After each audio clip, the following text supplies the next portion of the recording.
The water was flat, glassy, perfectly still. No wind, no birds. Not a single fish breaking the surface. Just silence. The wrong kind of silence, wrapped around a wooden ship in the dark. Then someone started screaming below deck. By the time the watch reached the railing, 2 men were already gone. Not fallen, not drowned, gone. Like the water had reached up and taken them quietly.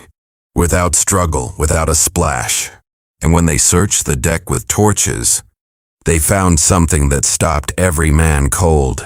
Footprints, small, bare, leading from the railing to the center of the deck and back. Prints too narrow for a man, toes too long, stride too wide. Something had been aboard this ship, something that walked on 2 legs, and it had gone back into the sea.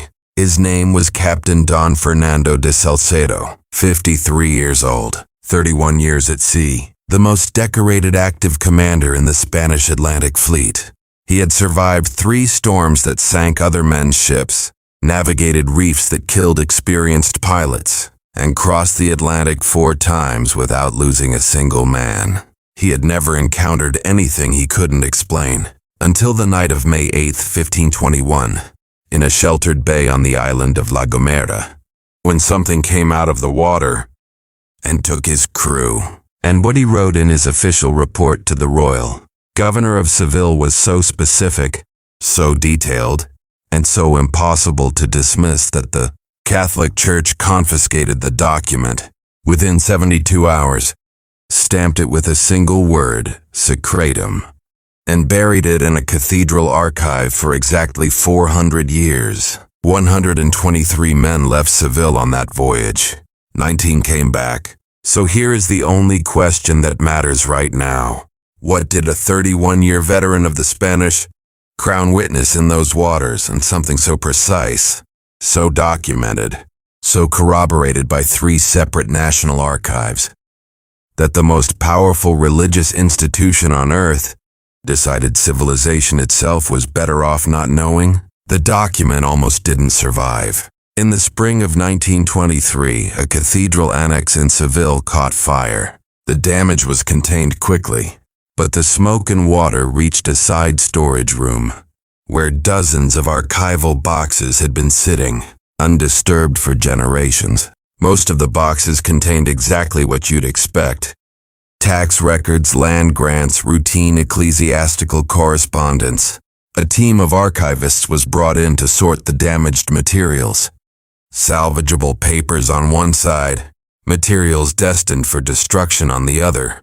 The box scheduled for incineration on a Thursday morning in April contained, buried under a stack of water-damaged property registers, a hand-stitched leather folio, 34 pages, dense Castilian script, the ink faded but legible, the signature at the bottom of the final page clear and confident, the way only practiced hands write: Don Fernando de Salcedo, Capitán Mayor, galleon Santa Catalina, May 1521. The French historian who pulled it from that box, a man named René Colbert, working on a study of 16th century Spanish maritime routes, almost set it back down. Then he read the first paragraph. He read the entire folio standing in that smoke-damaged storage room. He did not stop once. When Colbert published his findings the following year in a Parisian academic journal, the scholarly establishment responded with what you'd expect: coordinated dismissal. The document was called a likely forgery, a piece of maritime folklore dressed up in official language, the product of collective hysteria filtered through one man's overactive imagination. A decorated captain, yes, but a captain who had clearly been at sea too long. Colbert had anticipated every objection. Before he'd published a single word, he had commissioned an independent analysis of the folio's ink, parchment, and handwriting from 3 separate European institutions.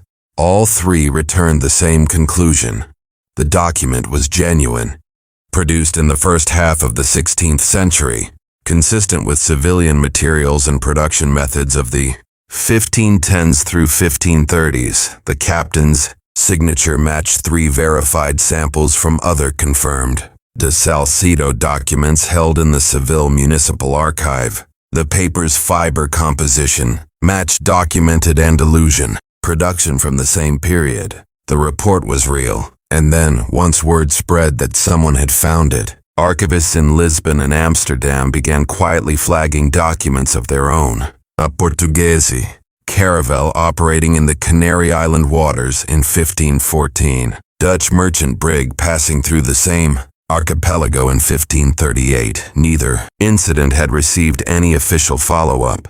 Both had been filed, ignored, and left to sit. When researchers placed all three accounts side by side, the reaction in the academic community shifted, not to acceptance, not yet, but to a very uncomfortable silence, because the three documents had been produced by three different men, in three different languages, separated by decades, with no evident connection to each other. And yet they described the same event with the same specific details. Not general thematic similarity, specific details. The kind of granular, idiosyncratic particulars that don't line up by coincidence. The kind that line up because multiple witnesses saw the same thing. All three described an attack in calm water after dark. All three described figures rising from depth and disappearing just as suddenly. And all three described, independently in their own language, using their own vocabulary, a sound that preceded the attack. A sound coming from below the surface. A sound they each separately called singing. Now, before we get into what actually happened on board the Santa Catalina, before we talk about the night watches, the lights in the water, the thing that came over the railing in the dark, it's worth understanding exactly who was on that ship when she left Seville, because the crew of the Santa Catalina was not a collection of superstitious deckhands prone to shared hallucination. These were working professionals at the top of their field, operating under military discipline in service of the Spanish crown. Captain Don Fernando de Salcedo had commanded vessels since the age of 22. He had sailed under commanders who had personally known Columbus. He held a navigation certification from the Casa de Contratación, the Crown's official maritime licensing authority, which required passing examinations in celestial navigation, tidal calculation, and coastal cartography. He was not a man who filed imaginative reports. His first mate, a Basque named Ignacio de Oresti, had been working Atlantic routes for 23 years. The ship's navigator, Rodrigo Peña, held 2 additional certifications from the University of Salamanca's geography faculty. The crew roster included 4 trained gunners, a ship's surgeon, and a full complement of able seamen, most of whom had made the transatlantic crossing at least once before. Also aboard, 3 Franciscan monks bound for a mission in New Spain, and 2 cartographers from Salamanca, whose assignment was to produce improved navigational charts of the Atlantic crossing routes. The Santa Catalina cleared the mouth of the Guadalquivir River on April 23, 1521. Her cargo hold contained wine, olive oil, iron tools, and bolts of woven fabric bound for the colonial settlements in New Spain. The weather through the first 2 weeks was cooperative. Light tailwinds, manageable swells, clear skies, standard conditions for this route. The ship made consistent progress southward, along the African coast toward the Canary Islands, where a scheduled provisioning stop would allow the crew to take on fresh water and food before the main Atlantic crossing. By all available measures, this was an unremarkable voyage. Routine, predictable, under control. It stayed that way until the evening of May 7th, when the Santa Catalina dropped her anchor in the sheltered waters of a small bay on the western side of La Gomera, and a 19-year-old deckhand named Tomas rode out alone to check a fishing net he'd set before sunset. He came back 40 minutes later, moving fast, face like chalk, hands shaking so badly he could barely tie the rowboat off. And what he told the first mate standing on the dock ladder made Ignacio de Oresti, 23 years at sea, a man who had heard every sailor's story ever told, go quiet in a way that nobody on deck had seen before. Because what Tomas described wasn't a seal, wasn't a dolphin, wasn't anything that belonged in the natural world as these men understood it. And the detail that would prove most significant, the detail that would echo through 3 separate national archives across 2 decades and 3 countries, wasn't the tale he said he saw when she dove. It was the smile, and the fact that it was too wide, and the fact that it knew he was watching. La Gomera sits at the western edge of the Canary Archipelago, tucked against the Atlantic like something the ocean is thinking about swallowing. Its bays are quiet, enclosed, the kind of place that looks, in daylight, like a painting of somewhere peaceful.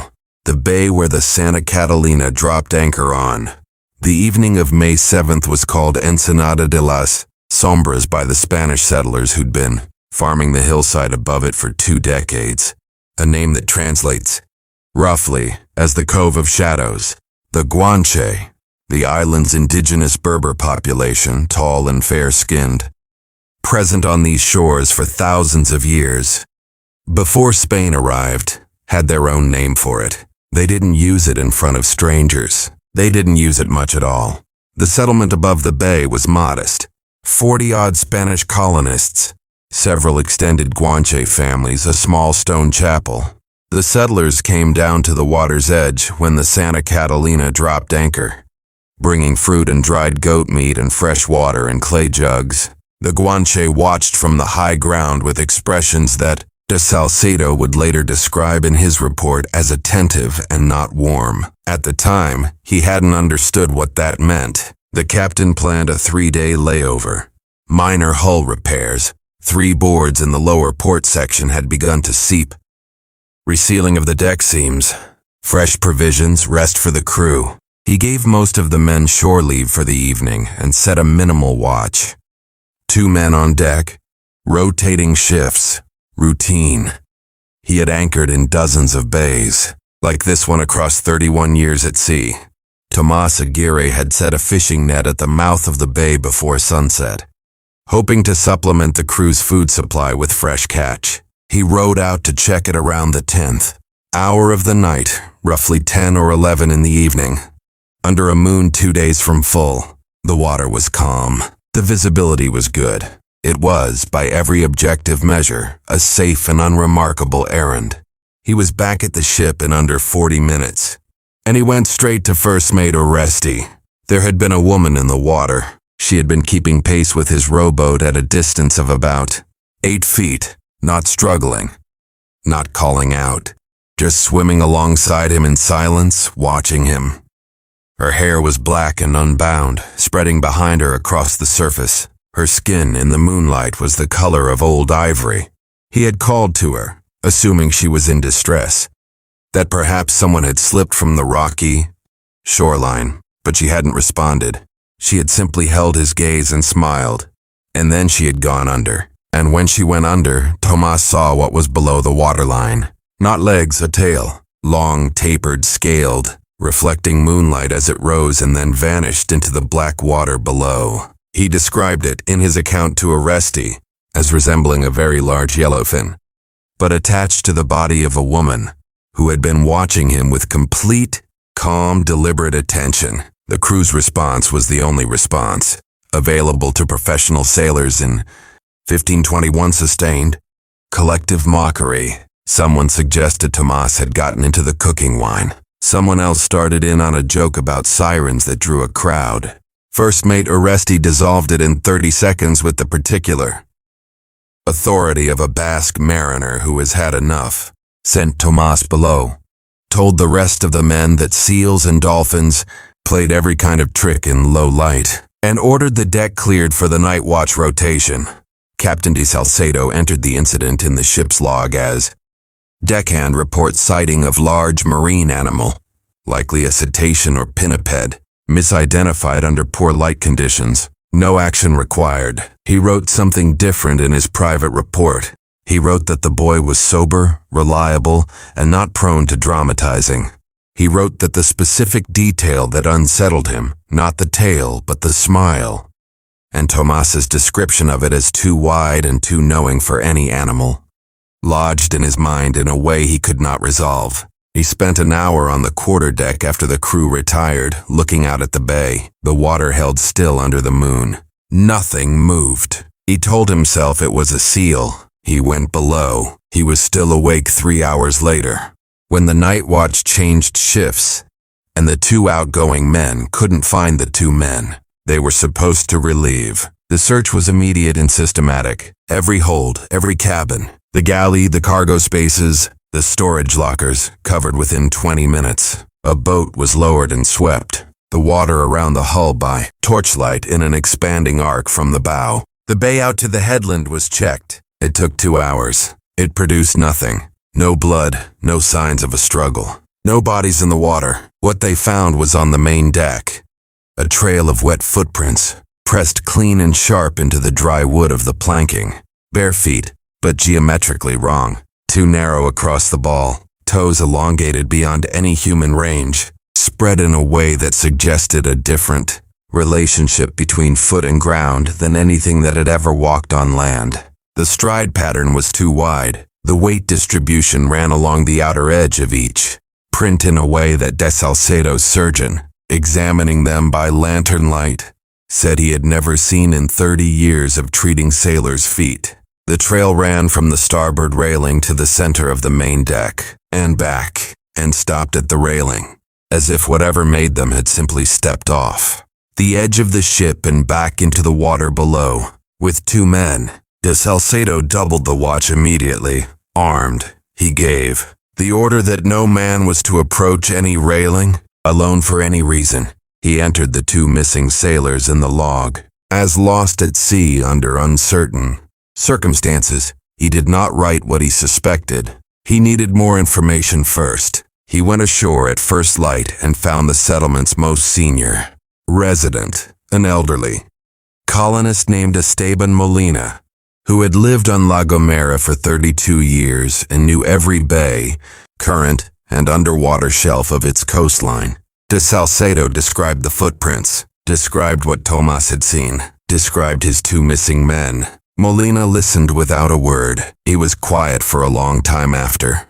Then he told the captain, steadily and without embellishment, that he had chosen the wrong bay. The Guanche had been calling this inlet Naguainmara for as long as the oldest among them could remember. The translation wasn't quite cursed. It was closer to the place where the deep comes up. Their ancestors had fished every other bay on this side of the island for generations. This one they had abandoned so long ago that no living person remembered why the prohibition had started, only that it had never been lifted. They didn't fish here, didn't swim here, wouldn't take water from the stream that fed into the cove's eastern end. They said the caves beneath this section of the shelf connected to something far below, and that what lived in those depths came up occasionally, drawn by prey near the surface, that it used sound to pull men toward the water, that the faces it showed were designed to be believed. In Molina's own 3 decades on the island, 7 people had vanished from this cove or its immediate shore. 2 fishermen working dawn nets, 3 sailors from passing merchant vessels, who had gone swimming off the sides of their ships at anchor, a Franciscan priest who had waded in on a warm afternoon, and a child, 8 years old, a girl who had been playing on the flat rocks at the water's edge, while her mother was less than 100 feet away. Not one body had ever come back to shore.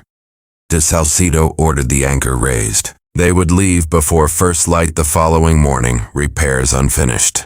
He returned to the ship and issued orders for a 6-man armed watch. Crossbows loaded, no man to stand at a railing alone under any circumstances. He had 1 night left in this bay, and what he did not yet understand, what he wouldn't understand until 3 in the morning, when a greenish light began rising from 20 feet below the surface and the shapes behind it became visible, was that the things in the water below. The Santa Catalina had already been studying the ship for 2 days, already knew the watch rotation, already knew where the hull was weakest, and the singing that was coming had nothing to do with beauty, and everything to do with biology, a sound precisely engineered over thousands of years of predation, To walk a human being toward the edge of a ship and into the water, without a single moment of resistance. Captain de Salcedo did not sleep that night. He stood on the quarterdeck from sunset until past midnight. Pistol loaded, lantern burning at his feet, watching the water with the focused attention of a man who has accepted that something is coming and is trying to decide whether he is capable of stopping it. The bay was wrong. He had been in hundreds of anchorages across 31 years at sea, rocky inlets on the African coast, crowded harbors in the Canary Islands, open roadsteads in the Caribbean. He knew what a normal anchorage felt like at night.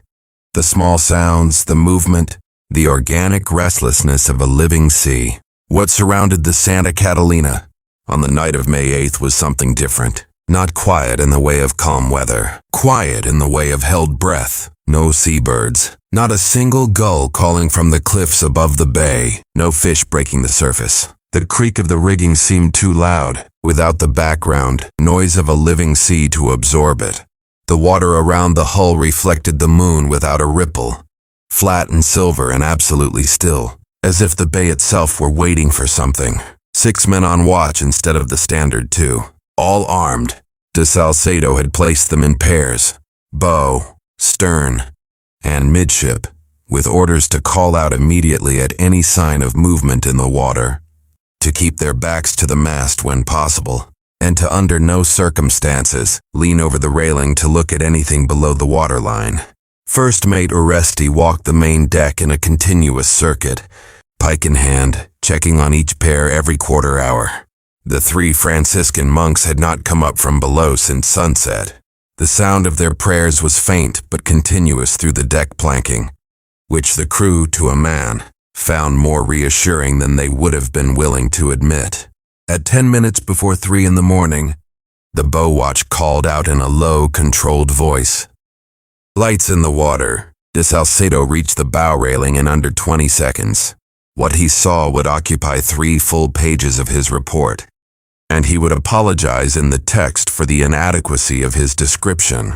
20 feet below the surface of the bay, spreading outward from beneath the ship's keel in a rough circle, was a field of pale greenish-green luminescence, not steady, pulsing, flickering, the individual points of light drifting and regrouping with a slow, organic rhythm that reminded him, he wrote, of embers in a low fire, if the embers moved with intention. He had seen bioluminescent water on Atlantic crossings, the blue-green curtains that appear in open ocean on warm nights. But this was categorically different. Those were passive, drifting, carried by current. These lights were moving toward the ship, and as they rose, the shapes behind them resolved. Figures, human from the chest upward, shoulders, arms, neck, head, but ending below the hips in long, tapered tails that drove them forward in slow, powerful undulations. They were arranged in a loose perimeter around the galleon, perhaps 25 feet out from the hull on all sides, and they were numerous. De Salcedo wrote that his first count was 30, his second was 70. He settled eventually on a figure between 40 and 90, with the caveat that they moved in a way that made individual counting impossible, clustering and separating like fish in a school. When a predator passes through, they were not attacking, they were watching. One of the monks, Brother Eusebio, the eldest of the 3, a theologian who had spent 4 decades in scholarly orders, had come up from below without permission. He stood beside the captain at the railing, looked at the water, and did not speak for a very long time. Then quietly, God help us. It was the most precise theological assessment anyone offered that night. Then the singing began. De Salcedo spent nearly 2 full pages attempting to describe it. He began with an apology for his vocabulary.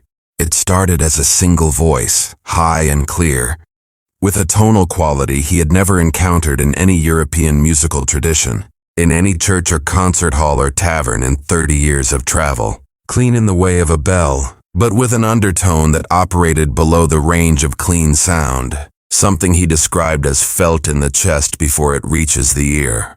Then a second voice joined, then more.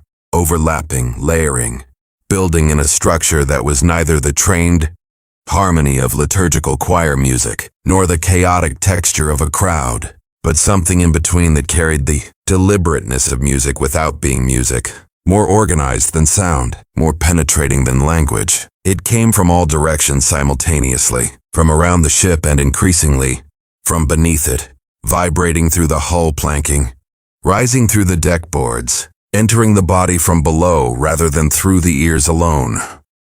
De Salcedo wrote, and then, with a speed that no man present could have matched, returned to the railing and back into the water. The singing continued for 18 more minutes. Then it stopped, completely, as if a door had been closed. 3 more men were gone by dawn. One was found in the lowest section of the hold in a state De Salcedo's surgeon could not categorize: conscious, breathing, unresponsive to any stimulus, eyes fixed at a point in the middle distance.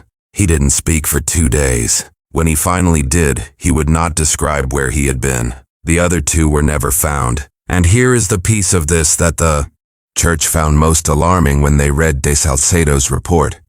The piece that moved them from skepticism to suppression in a matter of days. It wasn't the attack. It wasn't the singing. It was the captain's description of the creature's face. When it turned toward Oresti before going back over the side, it was not monstrous. It was, he wrote, almost beautiful, and it was smiling. The exact same smile that Tomas had described on the woman in the water the night before everything began. Which means the question you need to be sitting with right now is this: if these things can project a face designed to be trusted, and a sound designed to override every survival instinct a human being has, what realistic chance did 104 men on a wooden ship have against something that had spent centuries learning exactly how to take them? The Santa Catalina raised anchor at false dawn on May 9th. In practice, that meant sails half set in dead calm air, the crew working the sweeps to inch the ship out of the bay, against no wind and no current, the anchor chain dripping black water as it came up. De Salcedo did not wait for proper sailing conditions, did not wait for the hull repairs, did not look back at the bay as the headland passed on the port side and the open Atlantic opened ahead of them. He wrote, "I experienced, as the ship cleared the point, the sensation that children describe when leaving a dark room, the certainty, irrational and total, that something follows. I did not turn around. I ordered no one else to turn around. 16 men were in any functional condition on deck. The rest were below in varying states: shock, incapacitation, the particular blankness that the ship's surgeon had begun entering in the medical log as sea fever, which was what physicians in 1521 wrote when they didn't know what else to call what they were looking at. The man found in the hold, a sailor named Crespo, 8-year veteran, 2 previous Atlantic crossings, was accepting water by mid-morning. He sat upright and answered questions about his name and the date with mechanical accuracy. But when asked what he remembered of the previous night, or where he had been during the hours he was unaccounted for, he produced no response at all. Not evasion, not refusal. Absence, the way a page is blank. Not because someone erased it, but because nothing was ever written there. De Salcedo used those morning hours to examine the hull damage with the ship's carpenter, what he had initially attributed to current abrasion and minor impact damage. He now understood in different terms. The scratches below the waterline, long, parallel grooves running in sections along the lower hull planking, were not random. They ran in patterns too regular, too evenly spaced, too consistent in pressure and direction to be accidental. The carpenter traced one series of marks with his finger and was quiet for a moment. Then he said that whatever had made them had been doing the same motion repeatedly. Measuring, he said. The word he used was midiendo, measuring. De Salcedo sat with that for a long time. These were not animals, driven by hunger and instinct-making, opportunistic contact with a vessel. The approach had been systematic. Observation period first, during which the ship's dimensions and vulnerabilities were catalogued in the dark beneath the waterline. Then the singing, deployed only after the watch rotation was established, only once the conditions were confirmed optimal. Then the boarding, then the recovery of prey, then the withdrawal. It was a methodology, sequential, adaptive, intelligent. He was still processing this when, on the second day out of La Gomera, the singing started again. 32 miles from the island, open water, broad daylight, clear sky, the sun 2 hours past its zenith, the sea running in long. Low swells under good visibility in every direction. No land in sight, no other vessels. The conditions that every account de Salcedo had ever read described as unconditionally safe. Open ocean. Full daylight, deep water, all present. The sound came from below the ship. Not from the surface, from below the hull. Transmitted upward through the keel and into the deck planking. Felt in the feet and sternum before it reached the ears. Lower in register than the previous night's version. More subterranean. De Salcedo would describe it in his report as not the same sound as before, but related to it, as different dialects of the same language are related. It lasted 6 minutes. In those 6 minutes, 4 crewmen reached the railing before Oresti and 2 of the gunners could physically intercept them, and one man, a Portuguese sailor named Figueiredo, who had been largely silent since leaving the bay, went over the starboard side before anyone could reach him. The water was clear enough and calm enough that De Salcedo watched him for nearly 15 seconds. He was not struggling. He was not drowning. He was swimming downward, steadily, with the purposeful drive of a man moving towards something he wanted very much, and rising from below to meet him. Pale against the dark blue of the deep water were shapes, multiple, moving fast. They did not attempt to board the ship this time. De Salcedo stared at the water for a long moment after the shapes, and the man were gone. Then he went to his cabin and sat down. In his report, he described this as the moment he understood what he was dealing with. Not a localized hazard specific to the bay, not a territorial species defending a fixed area, but something that followed, something that had attached to this ship and its crew and was conducting a sustained, patient, multi-phase hunt across open water in full daylight. He made 3 command decisions in the following hour that, in all probability, saved the lives of the 19 men who eventually reached Tenerife. First, every portable fire source on the ship, lanterns, torches, the galley braziers, the pitch-soaked torches used for emergency signaling, was brought to the main deck and kept burning continuously. And the previous night's attack had been interrupted, he believed, by the arrival of Oresti's lantern. Fire had done something to the creature on the deck. He would not extinguish a single flame until they reached port. Second, continuous noise. Drums on the hull, the ship's bell rung in rotation, men assigned in shifts to beat on casks and deck planking.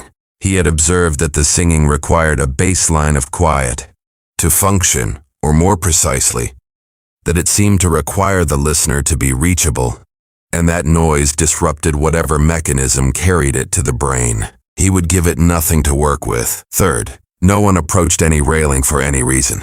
At all, day or night, the railing was now a boundary. The sea beyond it was no longer the sea. For the next 3 days, the Santa Catalina sailed in a continuous state of fire and noise. The men were exhausted. The oil reserves were burned through in the first 36 hours, requiring the galley stove to be stripped for fuel. But the boarding attack stopped. The singing came again on the evening of the 10th, then once more briefly on the night of the 11th, each time shorter, more dissonant, more probing in character, as if testing rather than committing. Finding no opening, it stopped. De Salcedo made the decision to abandon ship on the morning of May 12th. The hull had been taking on water for 40 hours. The weakened boards below the waterline, those carefully measured, repeatedly worked sections, were now seeping steadily, and the rate was increasing. 8 inches of water in the lower hold. The pumps were managing it for now. He gave the ship 4 days, possibly 5, before the lower deck became unworkable. He loaded the remaining crew into the single surviving longboat in 3 rotation groups, stayed with the last group himself. When they pulled away from the Santa Catalina, she sat low in the water, sails hanging still and torn, deck empty. The fires de Salcedo had ordered left burning were still lit when they rowed away. He had given the order specifically, leave the lights burning. Let whatever was below the hull have to work for an empty ship. Let it know that even in abandonment, the fire had not gone out first. The longboat reached Tenerife on May 15th. After 3.5 days at sea, 19 men, 4 of them needed to be helped ashore. 1 died in the port infirmary 6 days later. His death was recorded as fever and exhaustion, which was accurate, as far as it went. The Santa Catalina was found drifting by a Spanish patrol vessel on May 22nd, 48 miles east of Tenerife. Low in the water, sails shredded, no crew, no cargo, 4 inches of standing seawater in the hold, carrying a smell that the patrol crew described independently and consistently as organic, wrong, and present in a way that water alone should not be. De Salcedo's report reached the royal governor on May 28th, that it was in Cardinal Archbishop's office. By June 4th, the Secretum stamp was applied. By June 7th, the church's decision to bury that document was not made in panic or ignorance. It was made with cold, strategic clarity, and because the men who read De Salcedo's report understood exactly what it would mean if the contents became public. And what they understood was this: the entire machinery of Spanish colonial expansion, the Atlantic routes, the missionary programs, the trade networks, the wealth extraction systems that were funding the crown ran on an uninterrupted supply of men willing to cross the ocean. And if those men knew what was in the water, not one of them would ever set sail again. The church did not act alone.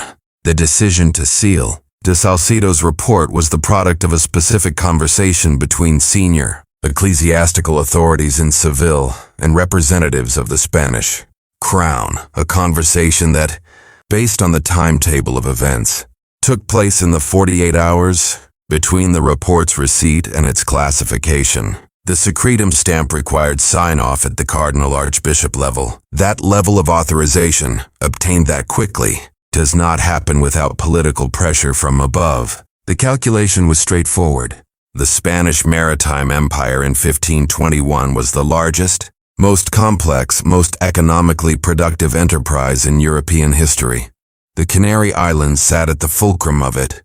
Every ship bound for New Spain passed through those waters. The routes were fixed. The provisioning stops were established. There was no practical alternative to passing through the archipelago. And if the dock workers in Seville and Cadiz and Lisbon understood that something in those waters hunted ships, crews in organized, coordinated operations used biological sound to disable human judgment, came aboard in the dark, and was intelligent enough to study a vessel's construction before attacking it, the maritime labor supply would collapse within a season. No sailors, no ships, no colonies, no revenue. The crown suppressed the truth because the truth was economically catastrophic. They were not the first to make that calculation, and they were not the last. When Colbert's 1924 publication prompted archivists in Lisbon and Amsterdam to begin examining their own collections, the pattern that emerged suggested institutional suppression operating across national borders for at least a century before 1521. The Portuguese caravel incident of 1514 had been received, reviewed, and quietly filed away within weeks by an administration that, researchers found in the margin notes of the file, had clearly understood what it was looking at. The Dutch merchant brig account from 1538 had been reclassified within 2 months of submission, flagged in internal correspondence as material requiring restricted handling. Earlier fragmentary references in Venetian maritime records, going back to the 1490s, had undergone similar treatment in successive archive reorganizations, moved, recategorized, gradually buried under layers of more accessible documentation. Someone, consistently and across multiple sovereign nations, had been making the same decision. This does not go on the public record. Now, here is where the historical record gives way to something more recent, something harder to dismiss. In the late summer of 1943, a United States Navy submarine, designation classified, crew complement classified, operating in Atlantic theater waters south of the Canary Islands, was running a standard patrol route when its sonar operator began tracking a group of contacts moving in coordinated formation around the vessel at approximately 40 meters depth. The contacts were large, in the size range of large marine mammals, but their behavioral pattern was not cetacean, not fish. The formation maintained constant distance from the submarine in a precise, adjusting perimeter as the vessel changed course and speed. It held for 19 minutes. Then the contacts struck. The impacts were targeted, focused on the external sensor, arrays in the aft diving planes, not random, not the scattered collision of a debris field. The commander surfaced immediately, concluding that the external damage could compromise diving safety. When the submarine broke the surface and the periscope, operator swept the surrounding water. He held the sweep for 17 seconds beyond standard protocol. Then he called for the commander. There was a face at the periscope lens, 14 feet below the surface, level with the glass. Female instructor, eyes large and entirely dark, no whites, looking directly in, present for perhaps 2 seconds before it vanished into the wake foam. The incident report was filed through standard channels. It was reclassified within 5 weeks. The researcher who located it in the mid-1990s found it only through a cross-reference in an unrelated declassified document that cited the incident number without context. The maritime equivalent of a footnote pointing to something someone forgot to erase. In the spring of 1976, a Soviet oceanographic vessel working the Canary Island region deployed a deep-water camera array into an underwater cave system at approximately 300 meters depth. The equipment logged 11 minutes of footage before the deployment. Cable was severed, not by mechanical failure, but by sudden external tension applied at a specific point, 47 meters below the surface. In those 11 minutes, the camera captured moving figures inside the cave, human scale, bilaterally symmetrical, moving with what the Soviet research panel, in classified internal review notes obtained by Western researchers in the early 1990s, described as goal-directed locomotion, inconsistent with all cataloged deep-water species, and suggestive of coordinated social behavior. The footage was classified in Moscow within a month of recovery. One researcher who viewed it during the brief period of selective Soviet archive access in the early 1990s described it in a private letter, not intended for publication, as footage that altered his relationship with open water permanently, and that he wished he had not seen. In 2007, 3 Spanish fishermen working waters near Lanzarote hauled in something in their nets that stopped all 3 of them silent.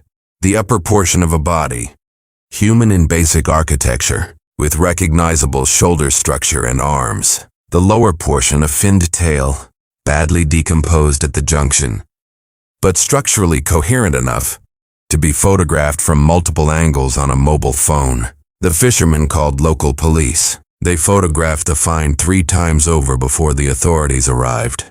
When police reached the vessel, 90 minutes after the initial call, the nets were empty. The body was gone. No cut marks in the net. No trace of removal. The photographs were submitted to Marine Biology faculty at the University of Las Palmas, declared fraudulent within 2 weeks. Case closed. No follow-up contact with the fishermen. 2 of the 3 no longer fish those waters. The 3rd still works out of the same port. Daylight only. No overnight nets. Never alone. He has given no public explanation for any of these changes. Modern marine science maintains a clear, consistent position. There is no undiscovered large humanoid species in Earth's oceans. The arguments are rigorous. No confirmed physical specimens. No skeletal remains in any museum anywhere. No plausible evolutionary pathway for a creature of this description. Within known biological frameworks, no ecological role that requires such a predator to exist. Every piece of purported evidence, photographs, footage, testimony, carries an alternative explanation, requiring fewer extraordinary assumptions. And yet the classified naval archives of at least 4 countries contain documents that no marine biologist has been given permission to review, and the professional pilot charts used by experienced Atlantic captains, not tourist maps, not digital GPS overlays, but the working paper charts that serious mariners have used for generations, carry notations on certain waters around the Canary Islands that have been there for as long as anyone can trace, and that no maritime authority has ever officially explained.